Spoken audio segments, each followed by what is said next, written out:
Les lois de l'histoire. Le podcast sur l'actualité de la recherche en histoire du droit, présenté par Paul Chauvin-Malher.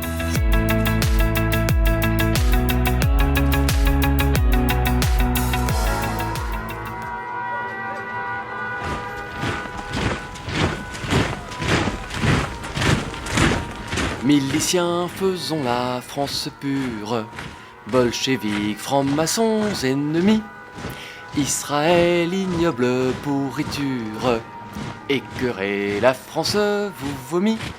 La la la la la la la la la. Le chant des cohortes, c'est quand même autre chose que cette fadasse maréchal nous voilà des Butterballs de Vichy, non? En écoutant l'hymne officiel de la milice, on se croirait à Sigmaringen, en compagnie des derniers collabos, sur le front russe, au sein de la division SS Charlemagne, ou encore à Perpignan, lors de l'inauguration du parc sportif Pierre Joncker. En mai dernier, le maire Louis Alliot a en effet honoré un champion olympique du saut d'obstacle, décédé il y a quelques années, mais qui fut milicien dans sa jeunesse. Certes, le maire se défend, en relativisant les engagements politiques de Pierrot et en insistant sur les victoires sportives de ce, je cite, pédagogue, modèle d'humilité, de respect de l'animal et de quête incessante de l'excellence. Incessante, sauf peut-être au cours de son passage dans la milice, et même plus précisément dans sa branche armée, la Franc-Garde. Il est vrai que ce passage fut bref, janvier à octobre 1943, qu'il fut motivé par le seul souci d'éviter le STO, si l'on en croit du moins sa déclaration faite au juge après la guerre, et enfin qu'il n'aurait pas commis de crime de sang. Alors, en raison de ces circonstances atténuantes, Pierre Joncker ne fut condamné qu'à 15 ans de dégradation nationale par la Chambre civique des Pyrénées-Orientales, avant d'être amnistié, comme beaucoup d'autres collabos. Son exemple est en fait assez représentatif de ces miliciens de second plan, qui ne se sont peut-être pas engagés par conviction, même s'ils n'étaient sans doute pas contre l'idéologie milicienne, qui n'ont pas fait grand-chose, même s'ils auraient peut-être aimé en faire plus s'ils en avaient eu l'occasion, et qui n'ont pas finalement été sévèrement condamnés par la justice. Tout ce que l'on peut voir dans la thèse de Julien Florémont, intitulée « Au service du Führer, la milice dans la Lorraine non annexée, Meurthe-et-Moselle, Meuse et Vosges ». Bonjour Julien. Bonjour Paul, merci beaucoup. Julien, vous avez soutenu votre thèse le 13 décembre 2024 à l'Université de Lorraine, et plus précisément à la faculté de droit de Nancy. Même si vous aviez fait vos 4 premières années d'études à la faculté de Lorraine, mais dans sa branche Messine. C'est ça, exactement. Metz. Et c'est là où vous êtes encore actuellement assistant ingénieur chargé de la justification des projets subventionnés. Qu'est-ce que c'est que ce truc? Vous êtes une sorte de spin doctor?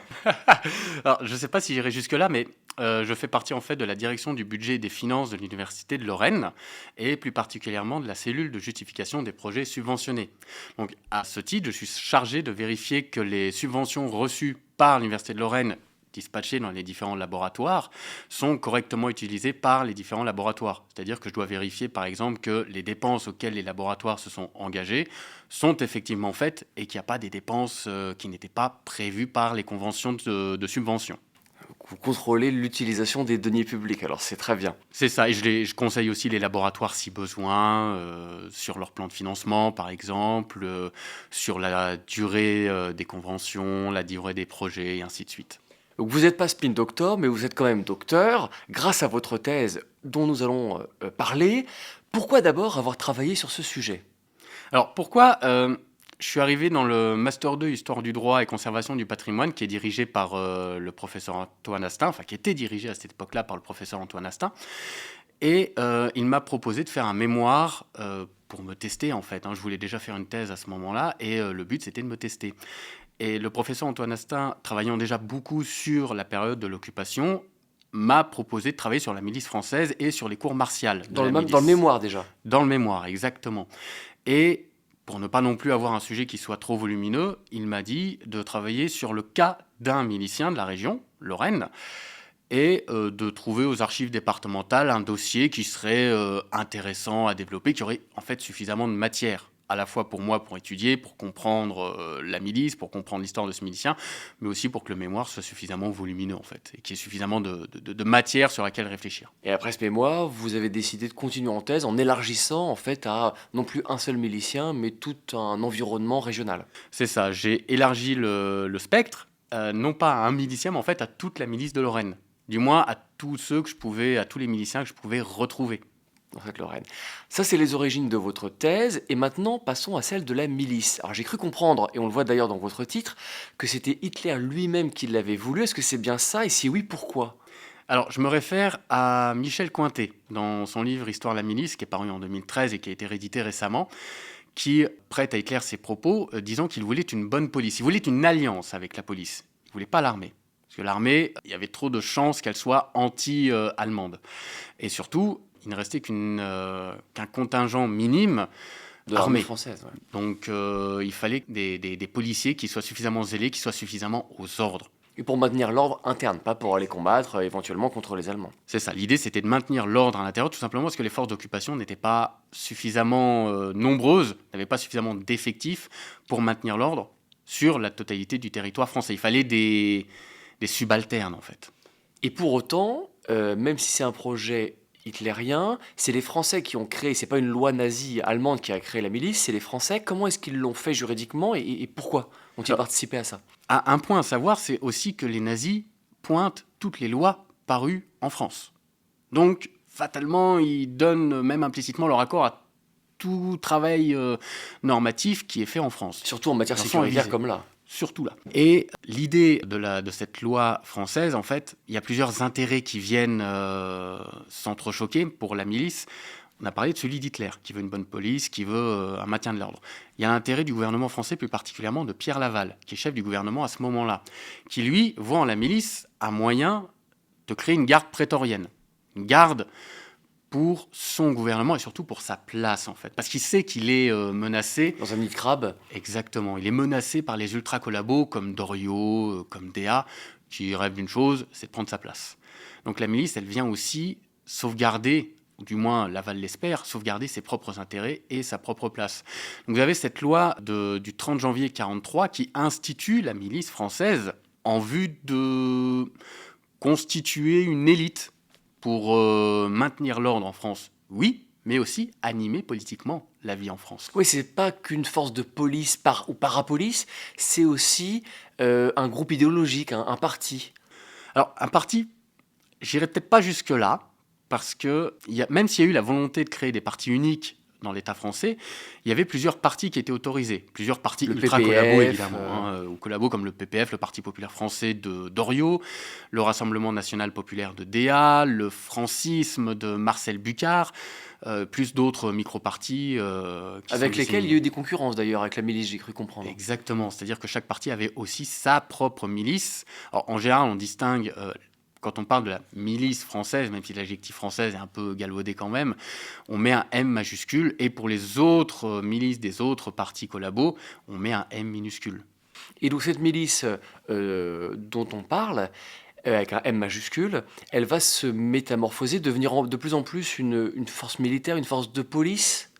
Alors, elle se métamorphose, parce qu'au début, la milice française, quand on regarde le texte de la loi de janvier 1943, on parle d'une association. L'idée, c'est de réunir en fait des expérimentés, des chefs, avec une élite qui soit aussi jeune, pour que ça ravive la société française, pour qu'en fait l'élan vienne de cette jeunesse qui serait entraînée par les chefs. Et la milice française, plus l'occupation va durer, et plus les amitiés avec les Allemands et plus la soumission de Darnan envers les Allemands va se faire, plus elle va muter en une police supplétive des nazis, et on va aller jusqu'au bout en un groupe guerrier sanguinaire à la fin. J'irai pas armé, même si on retrouve certains rituels propres à l'armée, on retrouve un uniforme, on retrouve un salut au drapeau, on retrouve le chant des cohortes par exemple, mais j'irai pas jusqu'à dire que c'est une armée, parce qu'il y a aussi toute une dimension, alors il y a la franc-garde, comme vous l'avez dit au début, qui est le groupe armé de la milice, mais aussi des éléments civils, il y a des éléments bénévoles dans la milice. Donc, dire que c'est une armée, c'est peut-être galvauder le mot armée, en fait. Institutionnellement, c'est assez polymorphe en fait, beaucoup plus C'est ça. Et polymorphe et qui prend de plus en plus de place, au point de parler dans votre thèse d'état milicien. Qu'est-ce que ça veut dire ce terme? Alors, l'État milicien, quand on le dit comme ça, on pourrait croire tout de suite qu'il y a des miliciens partout, au gouvernement, dans les préfectures, dans les administrations, etc. C'est pas le cas. C'est-à-dire qu'en fait, quand on parle d'État milicien, c'est en fait la milice qui est un petit noyau. Il y a en gros, si on compte tous les bénévoles, les francs-gardes, vraiment tous les miliciens, Azéma donne un chiffre d'environ 30 000 membres de la milice, chiffre sur lequel on s'accorde tous. En fait, les miliciens se sont immiscés dans les postes les plus importants de l'État français. On en trouve au gouvernement. Joseph Darnan, par exemple, qui devient secrétaire général au maintien de l'ordre, puis secrétaire d'État à l'intérieur en 1944. On trouve aussi Philippe Henriot, la voix de la radio Paris, de Radio Paris, qui est milicien aussi. Et dans les préfectures, on trouve des préfets qui sont soit très proches de la milice, alors, pas dans toutes les préfectures évidemment, mais le but est d'avoir le plus de partisans. On trouve des préfets qui sont miliciens, on trouve soit des partisans, soit on trouve aussi dans les intendances de police des intendants de police qui sont eux-mêmes miliciens ou qui sont proches de ce milieu. Et quand les individus ne conviennent pas, Darnan ou le gouvernement les destitue et les remplace soit par des partisans, soit par des miliciens. Je pense à un autre partisan, ministre de la Justice, Maurice Gabold. Il n'est pas milicien. Pourtant, il signe la loi de janvier 1944 qui institue les cours martiales, qu'on appelle souvent les cours martiales de la milice, sur lequel on reviendra peut-être à un moment donné. J'ai un exemple qui me revient en tête en Lorraine.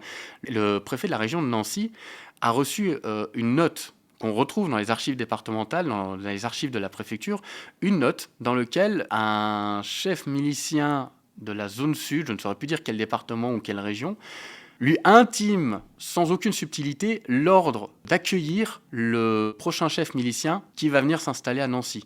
Je me souviens, c'est le délégué de la milice en zone nord, justement. Donc on a bien ces rapports comme chez les nazis, comme en Allemagne, d'un groupe parallèle à l'État, mais qui donne des ordres aux instances officielles. C'est ça, c'est vraiment en parallèle que cette structure se fait et cette mainmise de la milice sur l'État se fait comme ça. Et ça se passe dans un temps très court en fait. Et vous vous concentrez sur 3 départements. Oui.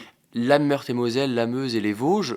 Pour quelles raisons? Alors, si on parle de la Lorraine déjà, la Moselle a été annexée de fait avec l'Alsace. Donc la Moselle n'est plus du tout gérée par l'administration française. Elle est partie intégrante du Reich à ce moment-là. Elle a été annexée au mépris de l'armistice de juin 1940. Il reste en Lorraine ces 3 départements, la Meurthe-et-Moselle, la Meuse et les Vosges. Il y a un attachement personnel, évidemment. Je suis messin d'origine, mais j'ai fait une partie de mes études à Nancy. Et il y a un attachement à ce que représente la Lorraine, à la fois pour l'État français et pour le Troisième Reich. Et en plus, c'est une zone qui, certes, il y a eu des études dessus, mais si on s'attarde sur la milice en Lorraine, il n'y a quasiment eu aucune étude, ou alors quelques feuilles dans quelques livres par-ci par-là, mais pas d'études complètes. Donc, je voulais justement venir combler, enfin sans prétention aucune, je voulais venir combler ce trou historiographique. Et pour ce faire, vous avez utilisé quel type de sources? Alors j'ai utilisé principalement des sources archivistiques, des sources judiciaires. Comme pour mon mémoire, je m'étais fondé sur le dossier d'instruction du milicien que j'ai étudié. Là, je suis allé chercher les dossiers d'instruction de tous les miliciens que j'avais pu identifier. Et qui ont été jugés après-guerre. Qui ont été jugés évidemment après-guerre par la Cour de justice de Meurthe-et-Moselle, qui a jugé aussi, qui était compétente aussi pour la Meuse et pour les Vosges, vu qu'elle était dans le ressort de la Cour d'appel de Nancy. Donc j'ai cherché à identifier parmi les 900 et quelques dossiers d'instruction de cette Cour de justice, tous les dossiers qui concernaient des miliciens. Alors, heureusement, les archives sont quand même très bien faites et très bien organisées. Il y avait un livret, je me souviens d'un livret dans lequel on avait les faits reprochés aux personnes condamnées. Donc, je pouvais avoir, par exemple, un terme marqué milicien, milice ou MF parfois. Donc, ça me donnait une orientation. Parfois, l'orientation était fausse, la personne était présentée comme milicienne. En fait, il n'y avait qu'un doute sur son appartenance à la milice. Ça, je le voyais au moment d'étudier le dossier d'instruction. Soit au contraire, j'avais d'autres personnalités qui étaient mentionnées, par exemple, dans des dossiers d'instruction de miliciens. Et je me suis dit, je vais aller vérifier le dossier d'instruction, parce que le livret n'indique pas que cette personne est milicienne, mais ça sent dans le le milicien. doute, on ne sait jamais, on va aller voir. Des fois, effectivement, la personne était milicienne. Et donc ça, ce sont des sources proches chronologiquement, mais quand même après-guerre. Et vous avez aussi pu utiliser des sources pendant la guerre, des écrits de la part de miliciens, des procès-verbaux de ce qu'ils ont fait ou pas du tout? Alors, j'ai essayé d'en trouver parce qu'effectivement, les dossiers d'instruction, la Cour de justice de Meurthe-et-Moselle débute les premières décisions, c'est en janvier 46 et elle se termine en 48, si je ne dis pas d'annerie, sachant que les cours de justice, quoi qu'il arrive, terminent leurs travaux en 49. Donc, effectivement, les sources sont postérieures à la période concernée. Donc, j'ai essayé de trouver des écrits. Alors, le problème des sources de cette époque, c'est que certes, il y en a certaines qui sont très utiles. Je pense par exemple aux articles de l'Écho de Nancy. Un journal. Voilà, c'est un journal collaborationniste qui a remplacé l'Est républicain et qui a été dirigé par des Allemands, mais dans lequel tous les journalistes étaient français. On peut retrouver les archives de l'Écho de Nancy sur le site l'immédiat.fr. On a tous les numéros de l'Écho de Nancy du 2 août 40, du premier numéro, jusqu'à septembre 44. Je crois qu'il y a même octobre et novembre, sachant que le journal déménage de Nancy et suit la retraite allemande. Et donc ça permet d'avoir la doctrine, ça permet d'avoir une vitrine sur ce que pensaient, sur ce que voulaient les miliciens. C'est ça, vu que, par exemple, je pense à Maurice Koschiner, le chef de la milice de la Fédération Lorraine de la milice, qui s'est exprimé dans les colonnes de l'Écho de Nancy au moment de l'ouverture de la Fédération Lorraine. Donc là, on a son plan idéologique qui concerne la Lorraine, ce qu'il veut faire pour la Lorraine, comment il veut ramener l'ordre, ramener la propreté. J'emploie les termes qui sont, je cite les termes qui sont employés par Maurice Koschiner, mais on a aussi de nombreuses retranscriptions des conférences qui sont données par des membres du gouvernement du régime de Vichy. Par exemple, Philippe Henriot, qui a tenu la conférence Tocsin sur l'Europe dans la salle Poirel de Nancy, qui est retranscrite évidemment dans l'Écho de Nancy, ou d'autres conférences qui sont à Paris ou ailleurs, qui sont retranscrites dans l'Écho de Nancy. Donc là, on a une matière première très importante. Je rebondis juste sur les miliciens. Par contre, j'ai très peu décrit les miliciens en tant que tels. C'est ce que j'allais vous dire. J'ai cru comprendre dans vos thèses que vous aviez aussi une frustration de voir certains documents détruits lors de la fuite, ou beaucoup d'ordres verbaux, et non pas écrits, ce qui permet que malheureusement à l'historien de ne pas vraiment étudier certains éléments. Alors c'est cette difficulté effectivement, et cette frustration, c'est vraiment le bon terme, parce que je voulais essayer de trouver des écrits, soit des miliciens, soit des partis collaborationnistes de la région, pour essayer d'avoir un peu plus de contexte, ou avoir un peu plus d'idées sur l'idéologie de ces partis, ou sur les ordres aussi. Et je pense à la permanence du PPF, par exemple, du Parti populaire français de Nancy, qui a subi un attentat à la bombe le 5 novembre 1943. Par des résistants ? Alors, je suppose par des résistants. Je n'avais pas retrouvé l'information précise, mais c'est une bonne supposition. Et qui a fait, au moment de l'explosion, ça a détruit toutes les archives du PPF de Nancy. Et au moment des combats de la Libération, au moment des bombardements, fatalement, une bonne partie des archives est aussi détruite, et une autre partie est emportée en Allemagne par les collabos qui veulent, parce qu'ils savent qu'il y a des preuves dedans, ils savent que ça sera utilisé contre eux au moment où la justice sera rendue, ou au pire, ça sera des preuves de leur collusion avec l'ennemi, donc ça permettra aux résistants d'avoir une preuve pour les abattre sommairement. Et grâce à ces sources, plus ou moins difficiles d'accès, vous avez voulu démontrer, alors déjà combler un vide comme vous l'avez dit, et démontrer quelque chose en particulier, avoir un apport spécial ? Alors, ce que je voulais faire, déjà, on a parlé de combler ce vide historiographique pour la Lorraine, mais je voulais aussi avoir une étude juridique de la milice, déjà de la milice lorraine, mais aussi de la milice de manière un peu plus générale, et de son implication sur la destruction de l'État français, sur la destruction du droit de l'État français. C'est cette idée de voir comment la milice, quelle est son implication, comment fait-elle pour que le droit, qui est déjà bien galvaudé par le régime de Vichy, devienne un droit national-socialiste. Comment, en fait, a-t-elle fait pour que toute l'idéologie nationale-socialiste, toute l'idéologie juridique du national-socialisme soit transposée dans l'État français? Comment elle a appliqué ce droit? Comment elle a fait pour l'importer?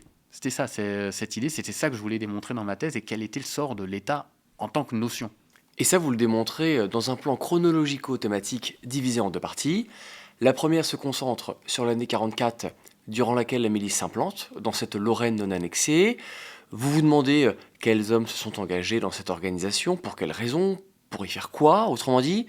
Vous présentez la composition et les fonctions de cette institution en suivant la méthode éprouvée des juristes. Et dans la seconde partie de votre thèse, qui porte sur les années 45-46, vous voyez comment les miliciens, ou au moins une partie d'entre eux, a pu être condamnés par différentes juridictions, en vertu de différentes preuves, qui sont censées, elles, s'inscrire dans le cadre de l'état de droit, pour le dire vite, et c'est pourquoi, on le verra, les miliciens ont pu réagir, ont pu présenter une défense, et une défense qui a fait plus ou moins écho dans la société française.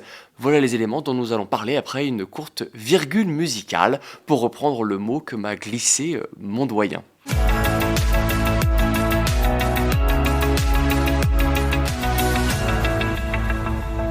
Cher Julien, nous allons suivre les deux temps de votre thèse, en commençant par présenter l'action criminelle, évidemment, de la milice à la fin de la guerre, avant de voir sa condamnation au moment de la libération, par différentes juridictions ou exécutions un peu plus sommaires qui ont commencé même avant la guerre. Alors commençons par l'action de la milice, qui a été menée par certaines personnes que nous allons identifier, personnes qui ont agi de certaines façons qu'on va voir par la suite. Les personnes d'abord, sont-elles nombreuses? Est-ce qu'il y a beaucoup de miliciens? Vous avez parlé de 30 000 lato sensu en France, et dans la région que vous avez étudiée. Alors, c'est ce petit problème des sources, justement, c'est-à-dire que j'ai réussi à identifier nommément, soit par le prénom, soit par le nom, environ 130 à 140 miliciens. Comme je vous dis, des fois, j'ai que le prénom, et ce sont des prénoms répandus. Donc, il peut y avoir des doublons. Pour les dossiers d'instruction, j'ai 66 dossiers d'instruction de miliciens. Avec là plus de précision. Donc là, forcément, j'ai les précisions, j'ai les identités, j'ai tous les actes du dossier d'instruction, procès-verbaux, interrogatoires, audition de témoins, etc., etc. Et j'estime qu'il me manque environ 5-6 miliciens. Par exemple, Maurice Cochiner, je n'ai pas réussi à avoir accès à son dossier d'instruction. Parce qu'il n'existe pas ou parce qu'on n'a pas voulu vous le... Parce qu'il a été déplacé. Je ne sais pas où. C'est ça, je ne sais pas où. C'est ça, cette difficulté, en fait. Et à la fois la joie et la frustration des archives. Et parmi ces figures, il y en a une que vous avez mentionnée, c'est Joseph Darnan. Est-ce que vous pouvez rappeler en quelques mots qui était cet homme? Alors, Joseph Darnan, on pourrait faire un podcast d'1 heure, 2 heures, 3 heures sur cette personnalité-là, tant il y aurait de choses à dire et tant son parcours est très, très garni, en fait. Je vais revenir sur un ou deux points. Déjà, c'est un très grand soldat. J'ai cette phrase de De Gaulle en tête, si je ne dis pas de bêtises, qui dit à propos de Darnan, s'il y avait eu plus de Darnan pendant le conflit de 39-40, on ne l'aurait pas perdu. Oui, c'est un des rares à avoir eu des hauts faits d'armes pendant cette période-là. Pour donner une idée, pour la Première Guerre mondiale, c'est l'un des 3 artisans de la victoire, avec Foch et Clémenceau.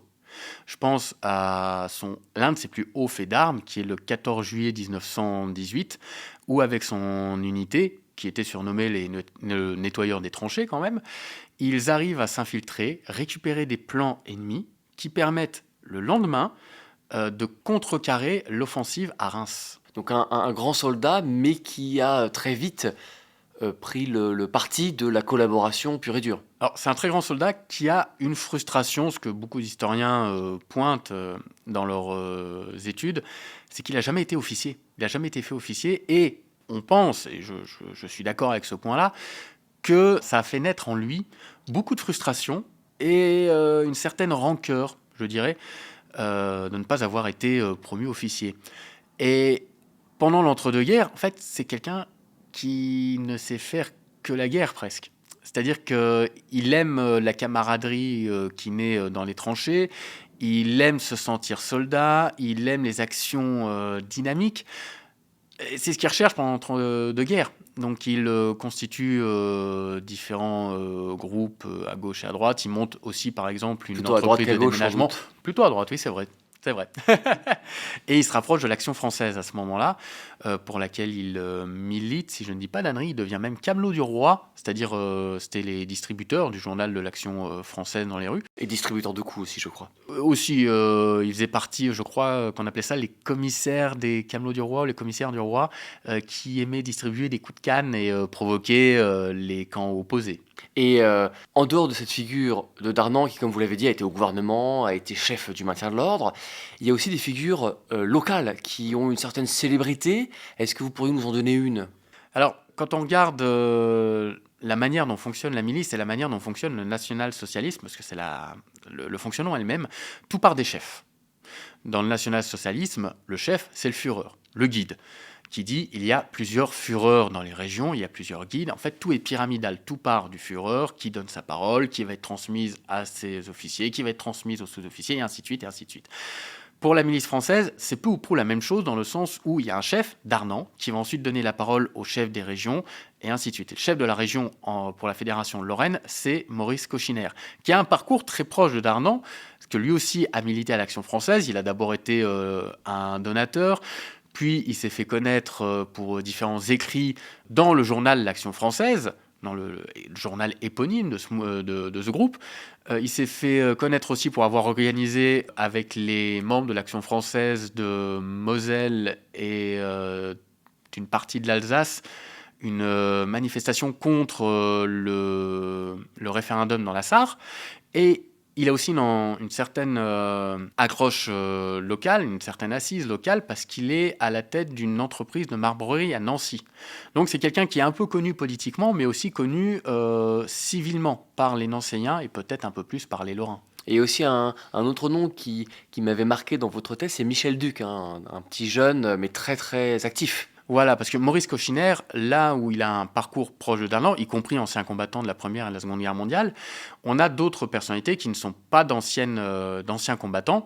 Je pense aussi à des très jeunes hein, qui ont 17-18 ans, et je pense par exemple donc à Michel Duc, comme vous le dites, qui lui est né en 24 et qui rentre dans la milice française à Nancy au moment où elle est créée, c'est-à-dire en février-mars 44. C'est-à-dire qu'à ce moment-là, il a 19 ans. Et malgré ça, il aura un gros rôle. Il aura un rôle énorme, c'est-à-dire qu'il va être propulsé chef du 2e service de la milice à Nancy, c'est-à-dire chef du service des renseignements, c'est-à-dire qu'il va avoir des contacts avec le service des renseignements généraux notamment, mais aussi avec les différentes forces de maintien de l'ordre. Et en fait, c'est lui qui va être un peu la pierre angulaire des renseignements dans la région. Et il va même avoir des rendez-vous à Paris avec d'autres membres du service, avec d'autres membres des renseignements, soit renseignements généraux, soit renseignements de la milice, pour échanger des informations. On suppose, j'ai pas malheureusement d'archives propres qui diraient ce qu'il a fait précisément à Nancy, mais je le suppute. Au-delà de ces quelques figures, est-ce qu'on a un portrait, un profil sociologique du milicien? Est-ce que c'est monsieur tout le monde ou est-ce qu'au contraire, il y a quand même des biais? Alors d'abord, le milicien, c'est un homme. Pour 92% des miliciens de Lorraine que j'ai pu identifier, ce sont des hommes d'un peu moins de 30 ans. C'est la majorité des cas que j'ai. Et c'est propre à la région aussi, mais ce sont beaucoup d'individus qui n'ont pas beaucoup de fortune, qui n'ont pas un grand niveau scolaire. Pour certains, ils n'ont aucun diplôme du tout. Ils étaient même on pourrait dire en décrochement scolaire, si je voulais avoir ce néologisme, ou qui ont des occupations professionnelles soit inexistantes, soit ouvrières, ou manœuvres sur des chantiers, ou agricoles. Ça veut donc dire que certains ont dû s'engager dans la milice alors, pour éviter le STO, on l'avait vu tout à l'heure, éviter d'être envoyés en Allemagne, pour gagner leur vie, parce qu'on était payé quand on était à la milice, même s'il y avait des bénévoles. Mais est-ce que certains se sont engagés aussi pour des raisons idéologiques? Alors oui, on peut prendre par exemple Michel Duc, qui lui est antisémite dès son plus jeune âge. Hein. Il est notamment responsable de la dénonciation d'un couple de juifs de son immeuble, et il a assisté à l'arrestation en tant que membre du public. Une sorte de satisfaction personnelle, je suppose. On a des pro-national-socialistes, enfin des pro-nationaux-socialistes, des pro-allemands, des anti-bolcheviques aussi, effectivement, qui rentrent dans la milice en se disant c'est un organe national qui lutte pour la France, qui sont à voir par la propagande, hein, clairement, et qui entrent pour des raisons donc idéologiques, aussi des raisons pécuniaires. Il ne faut pas masquer ça. En fait, c'est un tout pour certains. Il y a de l'argent, il y a le logement, il y a l'idéologie avec. Ça, ce sont les membres de la milice. Que font-ils? Si j'ai bien compris, pas grand-chose au début. Certains se contentent de quelques actions quotidiennes non violentes de bureaucrates. C'est bien cela au début? Alors au début, oui, si on se réfère à 43, aux années 43, avant que la milice soit autorisée à se déployer en zone nord en janvier 44, les fédérations du Sud, les miliciens se plaignent parce qu'ils se retrouvent dans les bureaux et ils attendent. Il se passe pas grand-chose. On leur avait vanté une élite dynamique, une élite qui animerait politiquement la vie française, et finalement, certains sont gagnés par l'ennui et se demandent ce qu'ils font là. Clairement. Et en Lorraine, c'est aussi le cas au début. Le temps que la milice se mette sur pied, il faut déblayer les bureaux, il faut installer les différentes personnes. Ils ne sont pas très nombreux au début. Hein. En Lorraine, ils sont une poignée, parce que le recrutement a déjà été fait pour d'autres partis, le PPF, le RNP ou d'autres organisations qui préexistent à la milice. Donc pour la Lorraine, la Fédération Lorraine doit se contenter de ce qui reste et de ce qui n'a pas été voulu ou capté par les autres mouvements. Mais avec le temps, des actions policières ou militaires vont être menées, parfois violentes. Est-ce que vous auriez un exemple dans la région ? Alors je pense aux expéditions de Neufchâteau, il y en a deux principalement qui sont à la tête desquelles se trouve Michel Duc, encore une fois, qui a eu vent, alors je simplifie, je vais très vite sur ce point-là, qui a eu vent d'un groupe de résistants qui se serait constitué à Neufchâteau avec des caches d'armes. Et évidemment, ayant appris ça, il veut organiser une expédition pour aller déloger les résistants, les arrêter peut-être plus, et récupérer les armes. Malheureusement, ça sera un fiasco dû à Maurice Cochiner, on y reviendra peut-être à un moment donné, mais voilà, et il y a d'autres actions tout aussi violentes. Il y a déjà le molestage de plusieurs personnes qui regardent d'un mauvais œil, soi-disant, les miliciens. Donc les miliciens s'en donnent à cœur joie, par exemple, pour avoir tabassé un balayeur de rue à Nancy, qui avait regardé de travers un milicien, et avec son groupe de 3 ou 4 miliciens, ils sont jetés sur le balayeur de rue qui n'a pu que subir les coups. Oui, c'est la milice, c'est un peu une sorte de carte blanche pour certains pervers qui, comme ça, assouvissent leur pulsion de violence face à n'importe qui. Voilà, on parlait tout à l'heure des raisons d'intégrer la milice. Il y a cette raison d'avoir l'ascendant sur la population aussi. Ils portent un uniforme, ils ont des armes pour certains. On les regarde, il y a un côté m'as-tu vu aussi, qui permet aux miliciens de se sentir importants. Il y a ça aussi, d'avoir du pouvoir. Ils ont du pouvoir, mais est-ce qu'ils ont aussi des devoirs ? Autrement dit, est-ce qu'il y a un cadre légal à leur action ? Une sorte de ius in bello, une sorte de règle d'engagement de la police ? Ou est-ce que pas du tout, ils font ce qu'ils veulent ? Alors normalement, ils sont quand même soumis aux règles policières de l'époque et à la loi de janvier 1943. Donc, ils sont quand même censés maintenir l'ordre. Le problème, c'est que tous les débordements vont être encouragés soit par leur hiérarchie, soit par Darnan lui-même, soit par Pétain. Donc là, c'est une sorte de consécration pour les miliciens qui, pour certains, sont des grands fidèles de Pétain, ou vont être encouragés aussi par les Allemands. Du moment que ça sert les intérêts propres à l'occupant, parce qu'il y a ça aussi, il faut que ça serve les intérêts soit du régime de Vichy, soit de l'occupant. Donc en fait, dès que ces intérêts-là sont servis, comme vous le dites, il y a carte blanche. Autrement dit, c'est la fin justifie les moyens, et on retrouve l'idéologie nazie qui refusait les procédures, qui refusait la forme, et qui privilégiait la fin. Exactement. Là, je vais penser à Olivier Jouan-Jean, à son livre Justifier l'injustifiable, qui traite justement du droit nazi et qui, à un moment donné, parle du bon sens populaire dans le droit pénal national socialiste. Le bon sens populaire, c'est quoi ? Normalement, le droit pénal, c'est une interprétation stricte de la loi. Le bon sens populaire en droit pénal nazi, c'est qu'il faut réprimer ce qui apparaît comme contrevenant à la communauté.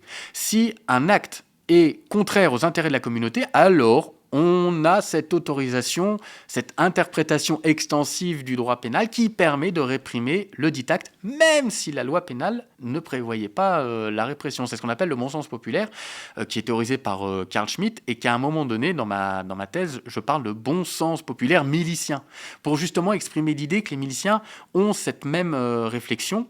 Et je pense à cette phrase qu'on trouve... Alors, on parlait des sources tout à l'heure, qu'on trouve dans un carnet pour les cadres de la milice, qui développe toute l'interprétation des ordres donnés aux miliciens. Certains reçoivent des ordres très précis, des ordres très directs, mais il faut aussi donner une certaine interprétation, une certaine initiative aux miliciens qui doivent agir conformément aux intérêts, exactement comme les nazis doivent agir conformément à la volonté d'Hitler. On a cette phrase qui dit que tu dois agir conformément à la pensée d'Hitler et de sorte à ce qu'il soit satisfait s'il venait à apprendre l'acte que tu as fait. Et ce mode d'action, heureusement, n'a pas duré très longtemps, grâce à la Libération, et les miliciens ont dû rendre des comptes, comme nous allons le voir après une nouvelle virgule musicale.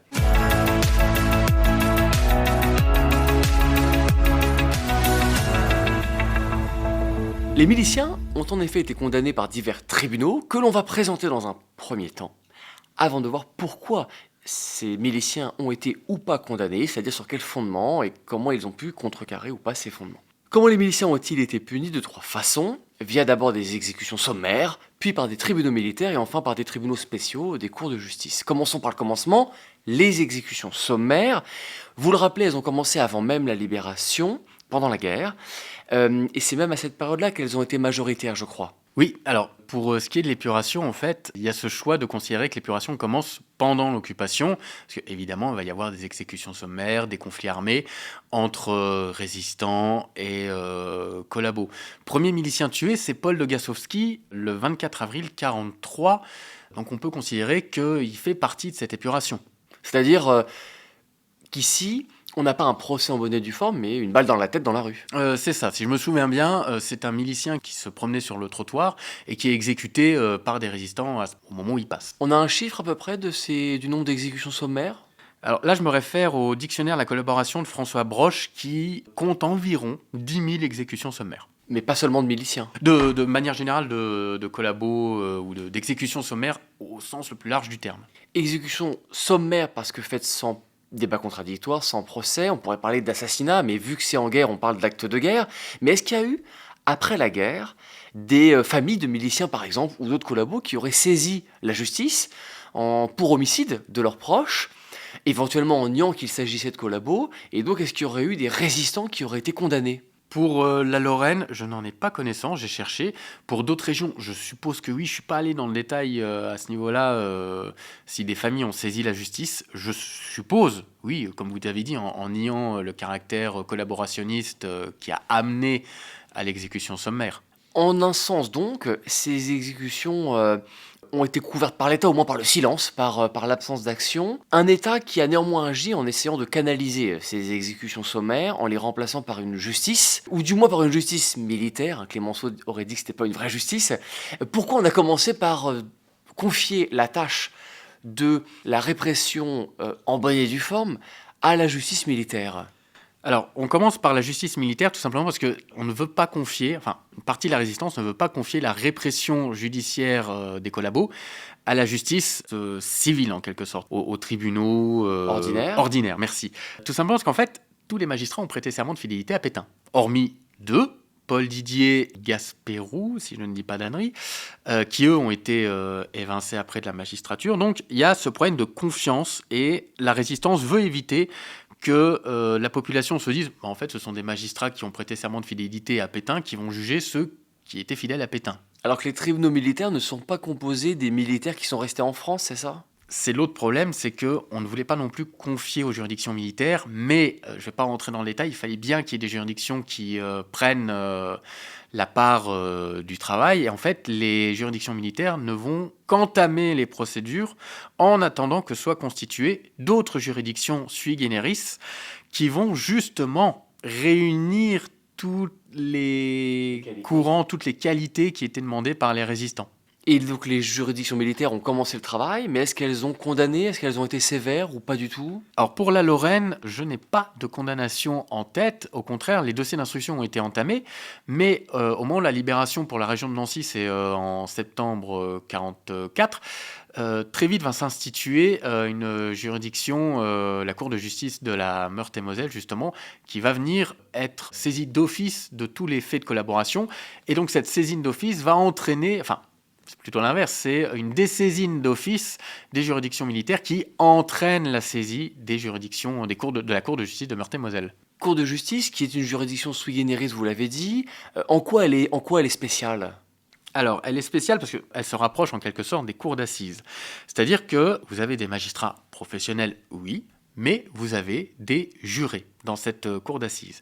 Et c'est là la qualité particulière de cette cour de justice de la Meurthe-et-Moselle, enfin de toutes les cours de justice, c'est que les jurés sont sélectionnés par les comités départementaux de libération sur une liste d'individus qui ont montré un attachement à la résistance. C'est-à-dire qu'on va vraiment aller sélectionner des personnes qui ont d'aucune mesure un lien avec la collaboration et qui sont de confiance pour la collaboration. Et le petit point à savoir, c'est que la plupart des comités départementaux de libération sont dirigés par des communistes. C'est en fait un gage qui est donné au Parti communiste à ce moment-là, parce que, en très peu de mots, les communistes voulaient une justice révolutionnaire qui ne tiendrait pas compte, par exemple, du principe de non-rétroactivité ou qui ne tiendrait pas compte d'une certaine mesure dans les peines qui seraient données par les cours de justice. C'était une sorte de révolution sanglante pour faire vraiment table rase de cette occupation. Donc c'est un gage qui est donné aux communistes pour leur dire, regardez, on vous lit aussi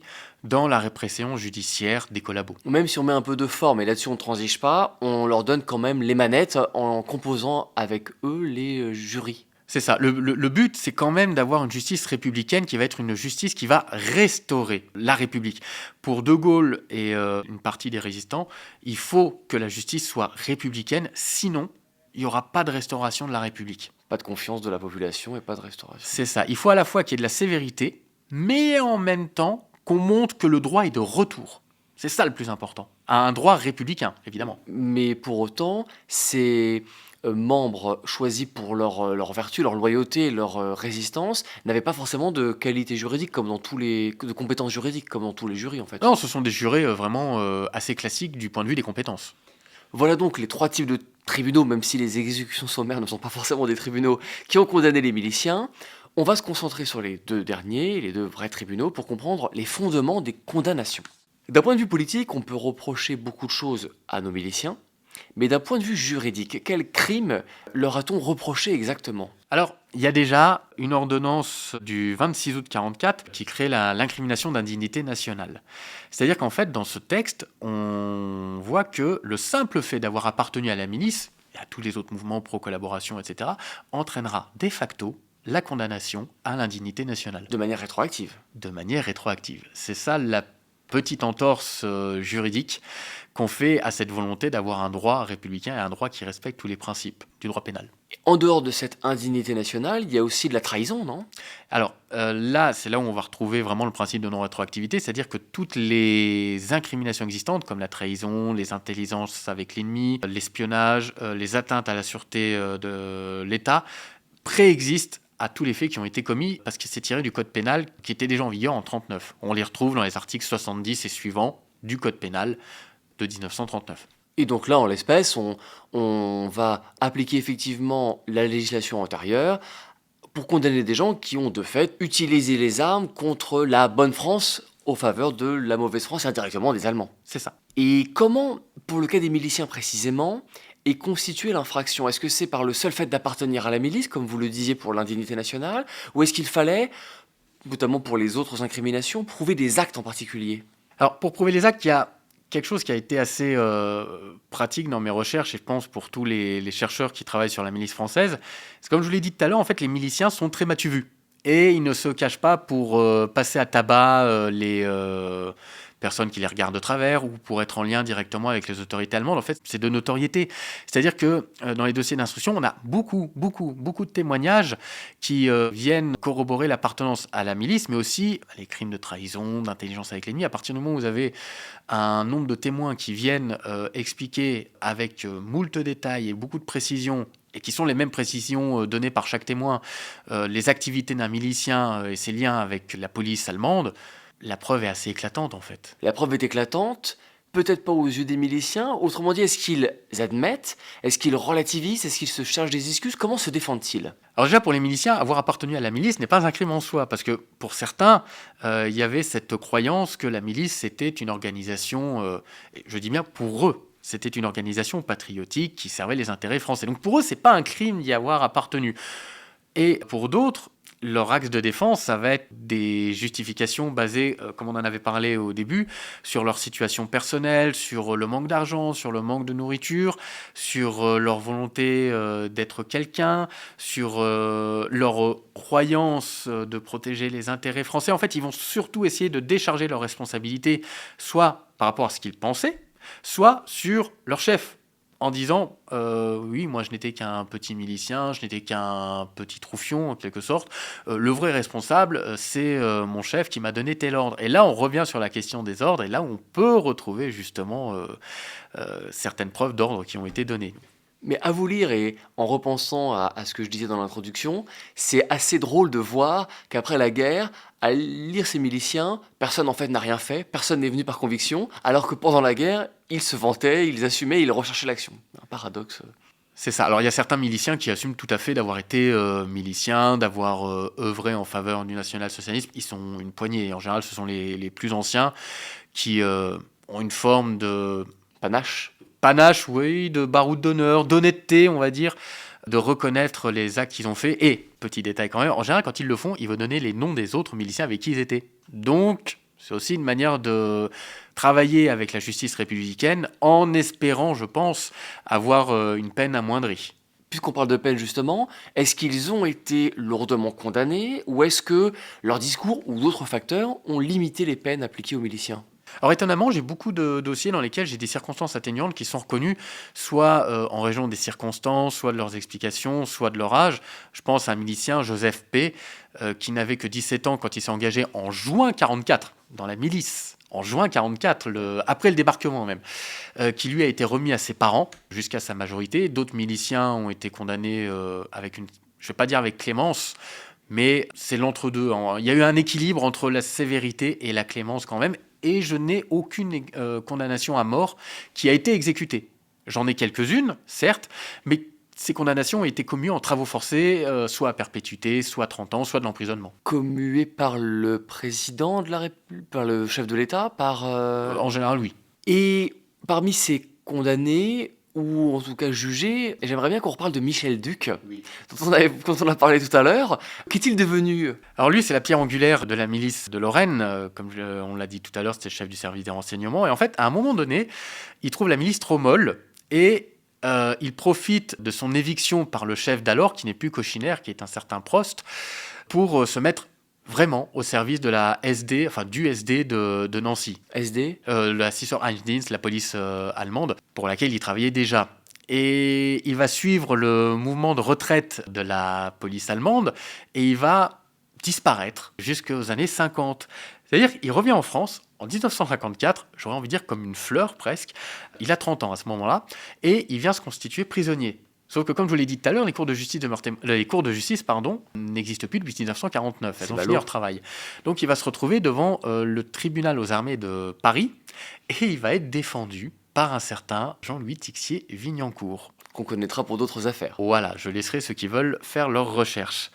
Et son procès va se tenir dans les premiers mois de 1957 et tous les témoins viennent l'accabler. C'est-à-dire qu'on vient dire qu'il était donc chef du service des renseignements, qu'il avait l'ascendant sur le chef des renseignements généraux de Nancy, que je pense au journaliste dont j'ai perdu le nom, qui travaillait pour l'Est républicain, qui disait là où on fusillait, là où on déportait, Michel Duc était là.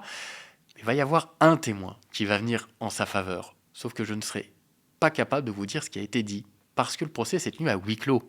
C'est-à-dire que le huis clos a été obtenu pour des sujets qui traitent à la défense de l'État.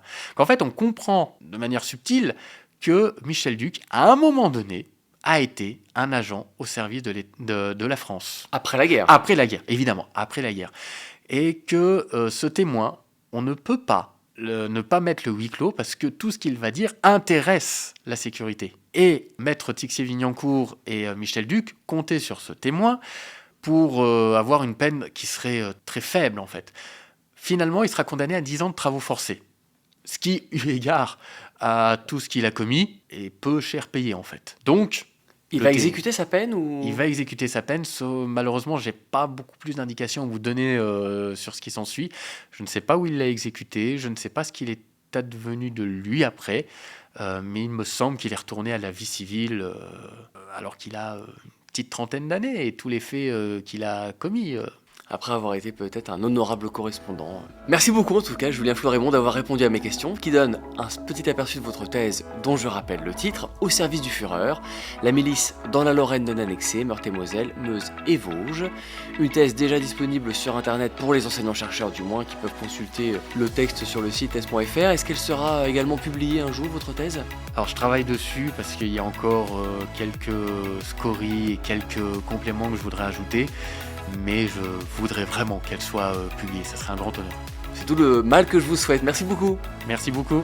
Merci aussi au laboratoire IDPS de l'Université Sorbonne Paris-Nord pour son soutien financier, à Pierre Damel, Laura Marie-Rennes et Isabelle Potier pour leur soutien technique, et merci enfin à vous, chères auditrices et chers auditeurs, d'avoir suivi ce podcast que vous pouvez bien sûr réécouter, partager et commenter sur les réseaux sociaux.